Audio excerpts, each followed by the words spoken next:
What it do, man? It's your boy Battle Truth coming to you live and direct from the Battle Truth headquarters. Let's get right off into this, man. So after Briz Rothstein humiliated himself at the Homecoming 2 event,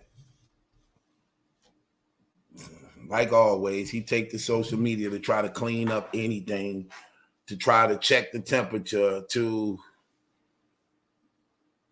try to not make things seem like what it was that we saw. Let's just be real. So he decided he wanted to take some shots at Beasley to throw the light off of how he just got embarrassed. So he said that fight that took place on Double Impact was in October. And him and Mook was supposed to got down in June. But then his best friend got killed. And he wasn't in his right state of mind. That he ended up giving URL the money back. Because he wasn't right mentally. And Beasley told him, like, look, man, just push through it type stuff. He said Beasley was telling him, man, just push through it, bro. Life still goes on.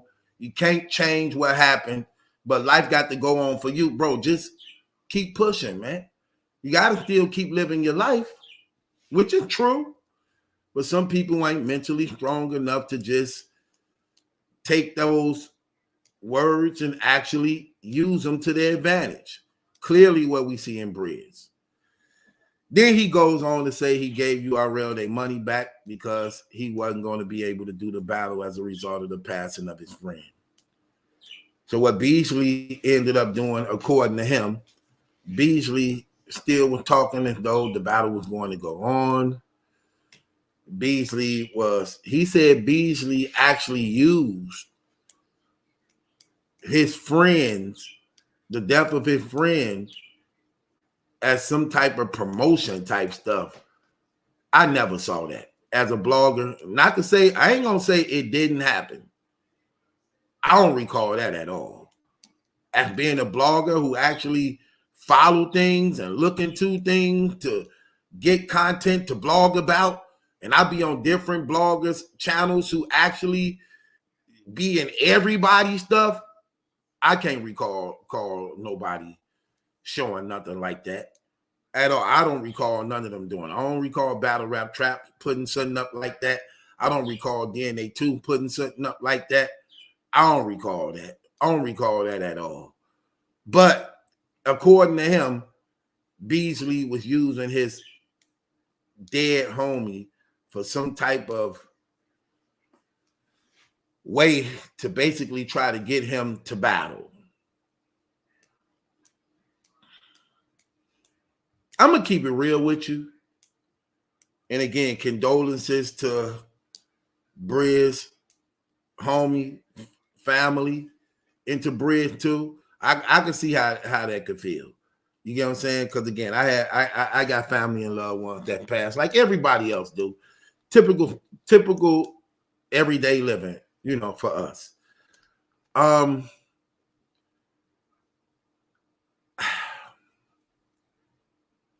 Let me just put this the right way, because I don't want to say nothing wrong in such a tender, fragile conversation dealing with the death of somebody. But let me just say this.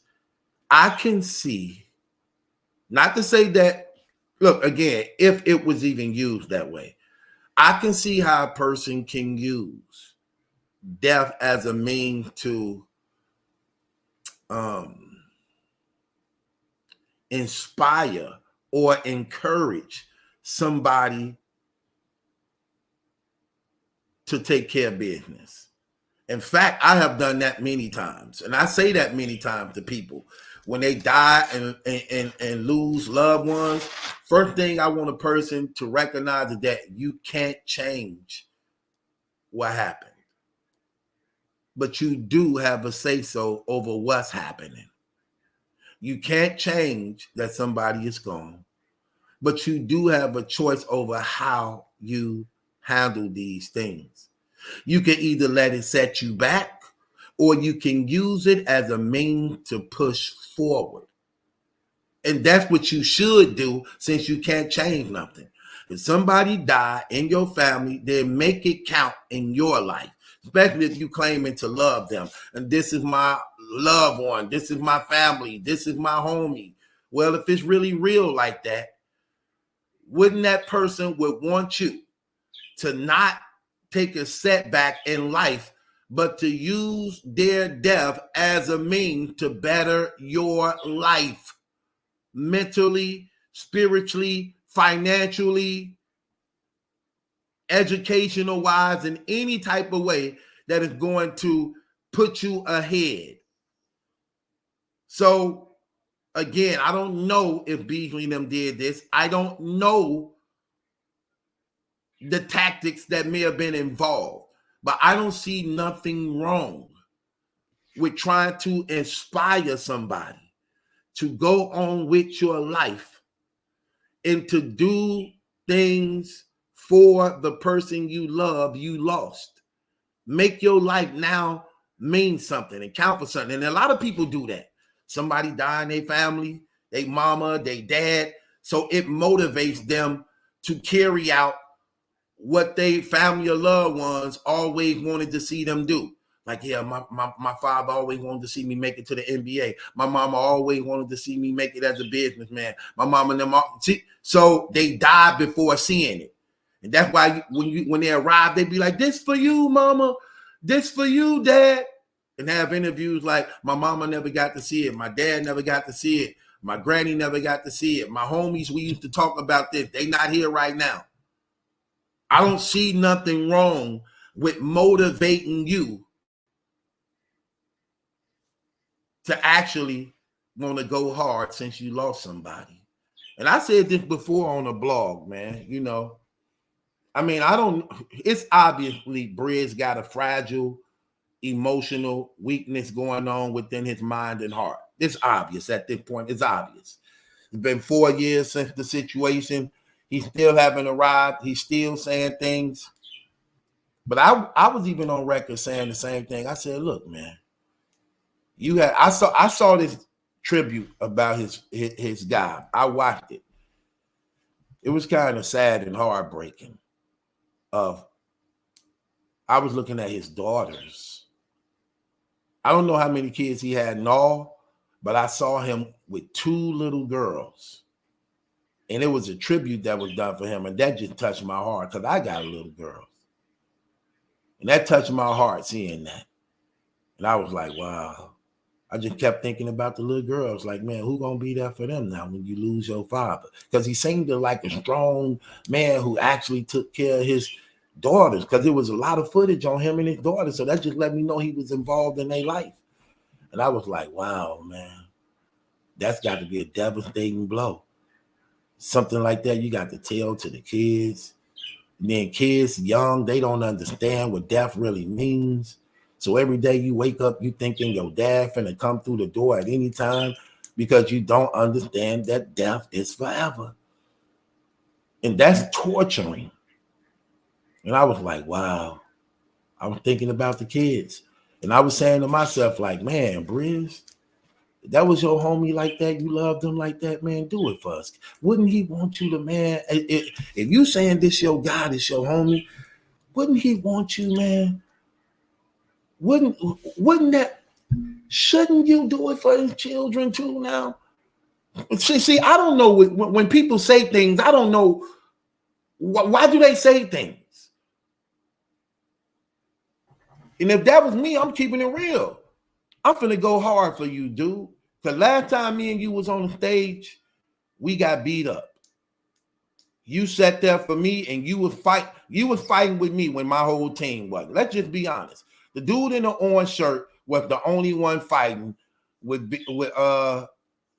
was the only one fighting, period. Because Briz didn't even fight. Let's just be honest. The dude in the orange shirt was the only one fighting. And he was fighting like 3-4 dudes. by himself. Let's just keep it real. He the only one on camera from that side we see actually swinging. Actually swinging. I'm just keeping it 100. He the only one we see. Nobody else swung at all from that side. So he fought when y'all wasn't even fighting. In fact, let's just keep it real. You took off and ran. You took off and ran while he was still fighting. So while you talking about Rock leaving you, I'm just calling it like it is. You took off and left too. We got that footage. It's recorded. You ran past him. You ran past him while he was fighting them. That's on the footage, bro. The dude in the orange shirt who was your friend, there for you, supporting you, while he getting jumped, you ran past him. You ran past him. So the least you could do is look out for his daughters. The least you could have did. I would have got on that stage. I'm telling you what I would have did.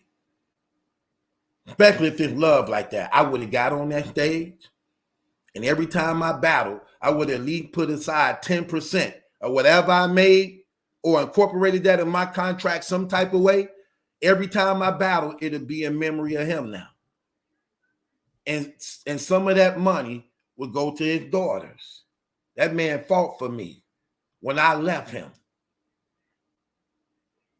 That was my friend, my guy. He lost his life tragically in the street, but he was there for me.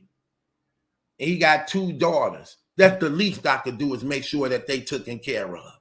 Especially if I'm in a position where I can make things happen for them.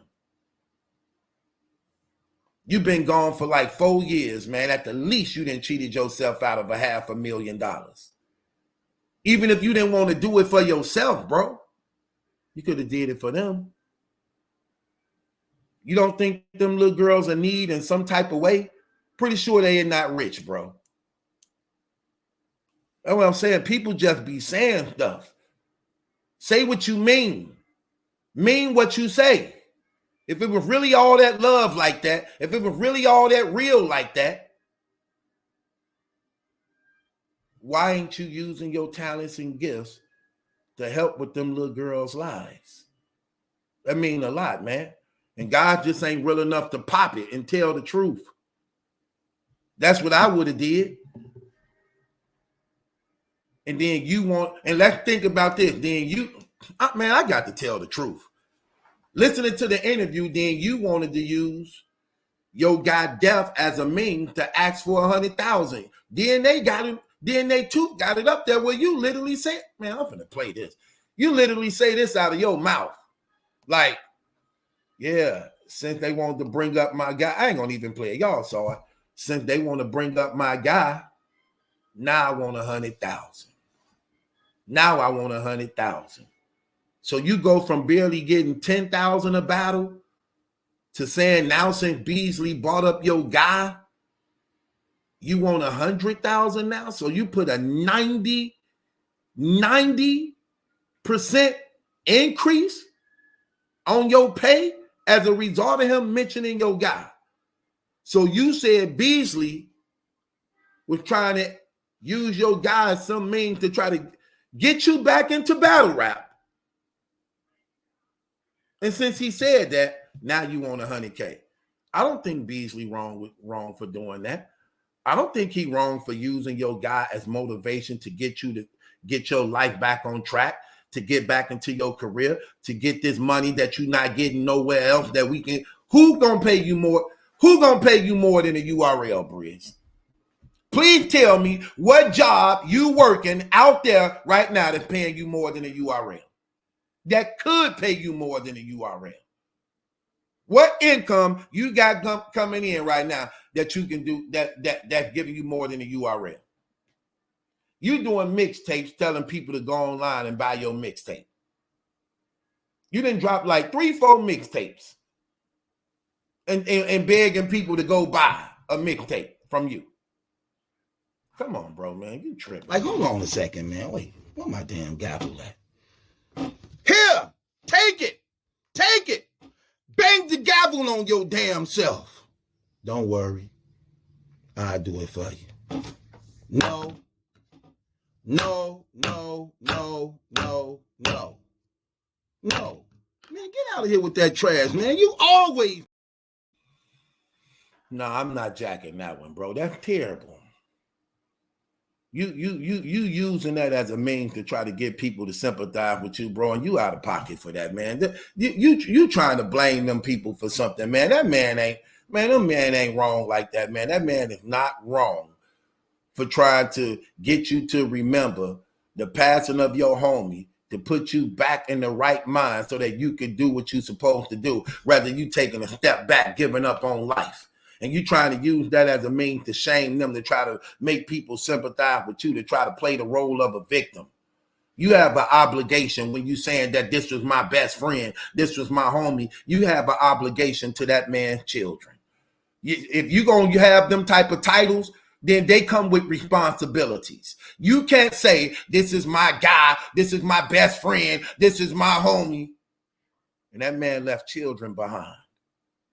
And that man left children behind when his life was so tragically, sadly taken. You have a responsibility then with those titles, whether you accept it or not. Because when you chose to call him your best friend, when you chose to say the things you said out of your mouth, you have an obligation to those children now. That's what's real, bro. This ain't just words. Mean what you say. Say what you mean. That ain't right, fam.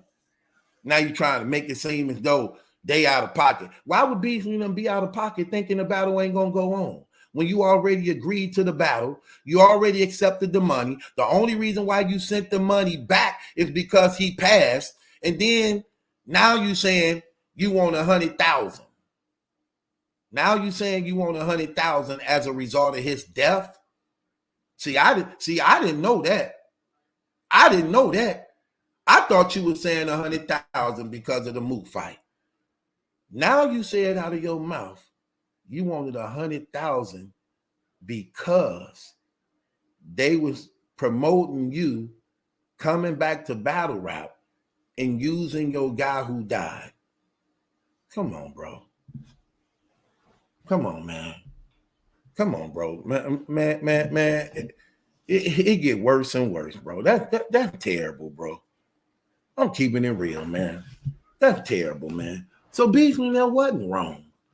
They wasn't wrong. They wasn't even wrong for promoting the battle because you already agreed to it, already signed. You told on yourself. You got the money because you signed the contract. Well, if the contract was signed and you got the money, then it's on paper that you're going to battle. How were they wrong for saying that the battle going to go down when you on contract already and you had accepted the money? And even if you turned the money back, you still saying you're going to do it. You just can't do it at the moment because you just lost somebody in your family you loved. So how was they still wrong? Like, come on, bro. You out of pocket, man. Come on, man. I don't jack that right there, bro. That's terrible, man. Briz, bro, man, bro. I hate that, man, because I'm going to keep it 100, man. Man, I used to like this bro, man. I used to like this brother. I'm talking about but see, that go to show you how you could be deceived by talent. Same thing with Easy the Black Captain. When you hear them brothers rap, the things they say in they raps makes you think and believe that they like that in real life because the raps be so deep at times. The believability is there. Like you like, man, that's a real dude right there. No, that's rap. That's entertainment. Now when you see how they move in their real lives, you be like, hold on. You ain't nothing like your raps. The person in your rap seem like a real stand-up dude. But the real you, apart from the rap, is nothing like the rap. So we be moved by the raps, but the people real life ain't nothing like that.